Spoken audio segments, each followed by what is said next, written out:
Baghdad کے ایک درویش عالم تھے، تو وہ جب بھی نماز پڑھاتے نا تو کسی تاجر کی 2 بیویوں کے بارے میں دعا مانگتے.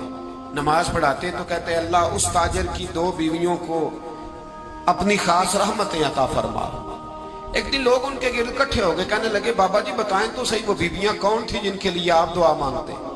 تو فرمانے لگے میرے شہر کا ایک تاجر تھا، بہت بڑا تاجر تھا، مالدار تھا پر بے اولاد تھا.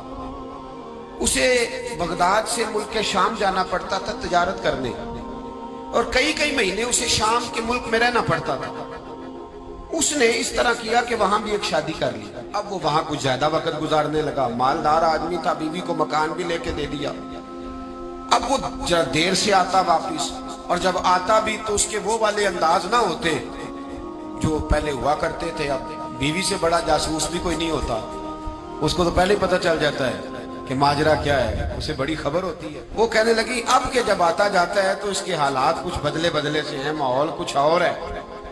اس نے ایک بوڑھا آدمی جو اس کا عزیز بھی تھا اور سمجھدار بھی تھا اس کو تیار کیا. کہنے لگی اب کہ جب ملک کے شام جائے نا تو اس کا پیچھا کرنا اور خبر کرنا کہ کہاں رہتا ہے، کہاں جاتا ہے، کیا کرتا ہے.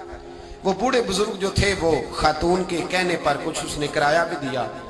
وہ اس تاجر کے پیچھے گئے اور واپس آ کے خبر دی. کہنے لگے کہ یہ تو 2-3 سال بیت گئے، اس نے وہاں بھی شادی کی ہوئی ہے، تجھے بتایا ہی نہیں. بی بی بڑی سمجھدار تھی، حوصلہ مند، زیرک، اس نے شور نہیں مچایا.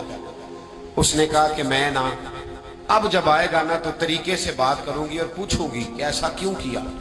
اور یہ بھی اس نے آ کے بتایا کہ اگر تیرے ساتھ نکاح کے بعد اسے اولاد نہیں ملی تو اولاد وہاں بھی کوئی نہیں. یہ مکمل تفصیلات. اب جب اس دفعہ خامند آیا تو آتے ہی وہ بیمار ہو گیا، کمزور ہونے لگا. اب خاتون نے مناسب نہیں سمجھا کہ آتے ہی دھڑام سے میں اس کے سر پر یہ پھوڑ دوں کہ تو نے نکاح کیا ہوا ہے اور مجھے بتایا نہیں. وہ تسلی میں رہی، کچھ وہ بیمار تھا، حوصلہ رکھا، خدمت کرتی رہی. کچھ دن گزرے تو وہ تاجر انتقال کر گیا، فوت ہو گیا. اب راز کھل نہ سکا، عدت گزاری، اور جب سارا مال جمع کیا نا تو اشرفیوں کی بوریاں بھر گئی. سارا مال اس بی بی کا، 4 بوریوں میں اشرفیاں، 4. یہاں تو پیٹ کا دوزخ ہے، معاذ اللہ، بھرتا ہی نہیں. حل من مزید، حل من مزید. وہ جو کہتے تھے نا کہ بس باہر چلا جاؤں اور باہر میں کچھ تھوڑے سے پیسے کما کے 2-3 سال میں لوٹ آؤں گا، پھر یہاں آ کے کوئی کاروبار کروں گا. وہ گئے ہیں تو واپس نہیں آئے. وہ جو کہتے تھے نا بس میں نے اتنا سا کاروبار کرنا ہے کہ مکان بن جائے، انہوں نے 4 مکان بھی بنا لیے ہیں لیکن بریک حل میں مزید کی دوڑ ہے. اب 4 بوریاں اس عورت نے چھپائے رکھی. کوئی بندہ نہیں جانتا بغداد میں کہ ملک کے شام میں تاجر کی دوسری بیوی بھی ہے. جب وہ فارغ ہوئی تو اس نے اس بوڑھے جاسوس کو پھر بلایا اور 2 بوریاں اونٹ پہ رکھی، خود بھی ساتھ بیٹھی اور ملک شام گئی. اللہ اکبر. وہ بزرگ کہتے ہیں میں ایسے نہیں دعا کرتا.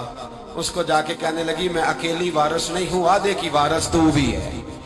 میں اکیلی وارث نہیں، یہ تقسیم وراثت ہے، آدھی کی وارث تو بھی ہے. تو رکھ اپنے پیسے، مجھے پتا ہے اس نے نکاح کیا تھا پر مجھے بتایا نہیں تھا، تو رکھ اپنے پیسے، میں تجھے دے رہی ہوں، آدھے تیرے ہیں آدھے میرے ہیں.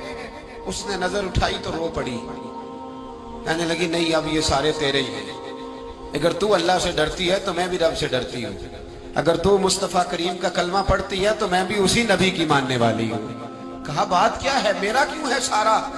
تو وہ خاتون کہنے لگی وہ 2-3 سال سے میرے ساتھ نکاح تھا اور اس نے بتایا تھا مجھے کہ میری بیوی بھی ہے، اور میں غریب تھی تو میرے والدین کو بھی بتایا تھا کہ میری دوسری شادی ہے. یہ مکان اس نے مجھے لے کے دیا تھا، میرے تمام اخراجات وہ پورے کرتا تھا، نان و نفقہ کا خیال رکھتا تھا. لیکن اب کہ جب وہ آیا تو وہ بیمار تھا. اس نے مجھے بتایا کہ مجھے طبیب نے بتایا ہے کہ میں شدید بیمار ہوں، شاید بچ نہ سکوں. تو کہنے لگی وہ مجھے کئی لاکھ روپے بھی دے گیا اور جاتے دفعہ مجھے طلاق بھی دے گیا، فارغ کر گیا. کہنے لگا تو جہاں چاہے میرے بعد نکاح کر سکتی ہے. اور کہنے لگا میں چاہتا تھا پہلی بیوی کو بتا دوں، موقع نہیں بنا اور اس کا دل نہ ٹوٹے، بتا نہیں پایا. لہذا وہ مجھے ڈھیر سارے پیسے دے چکا ہے، سارا میرا حصہ مجھے پہلے سے دے چکا ہے. میری بہن اب یہ 4 بوریوں میں سے 2 میری نہیں بلکہ 4 کی 4 ہی تیری ہے، تو ہی اس کی حقدار ہے۔ تو بزرگ کہتے ہیں مجھے بتاؤ جن کے اندر اس قسم کے تقوی کی جھلک ہو ان کے لیے ہر نماز کے بعد دعا مانگنی چاہیے کہ نہیں مانگنی چاہیے؟